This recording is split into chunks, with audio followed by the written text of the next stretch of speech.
The Upward Look for February 22nd.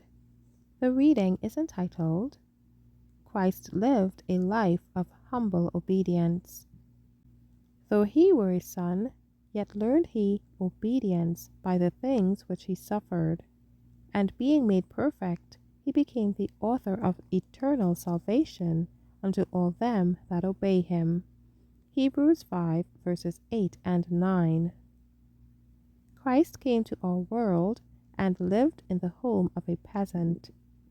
He wore the best garments his parents could provide, but they were the humble garments of the peasants.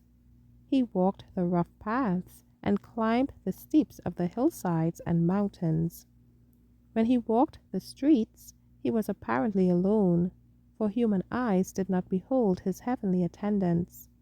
He learned the trade of a carpenter, that he might stamp all honest labor as honorable and ennobling to all who work with an eye single to the glory of God. Christ, the Lord of the whole earth, was a humble artisan. He was unrecognized, neglected, and despised. But he held his commission and authority from the highest power, the sovereign of heaven. Angels were his attendants, for Christ was doing his Father's business just as much when toiling at the bench as a carpenter as when working miracles for the multitude. But he concealed the secret from the world. He attached no high titles to his name to make his position understood, but he lived the royal law of God. His work must begin in consecrating the humble trade of the craftsmen who have toiled for their daily bread.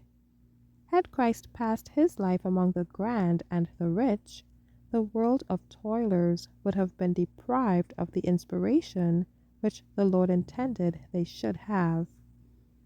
Meek and lowly was the life of Christ. He chose this life that he might help the human family. He did not take his place upon a throne as commander of the whole earth.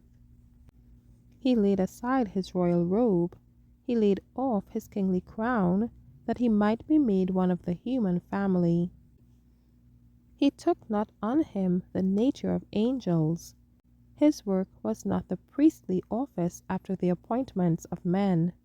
It was impossible for man to understand his exalted position unless the Holy Spirit should make it known.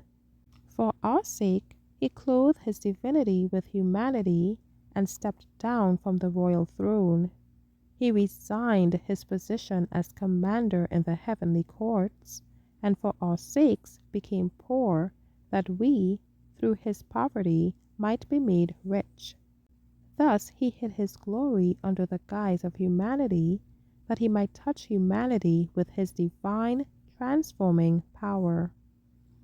Those to whom Christ has given a probation in which to form characters for the mansions he has gone to prepare are to enter into his life example.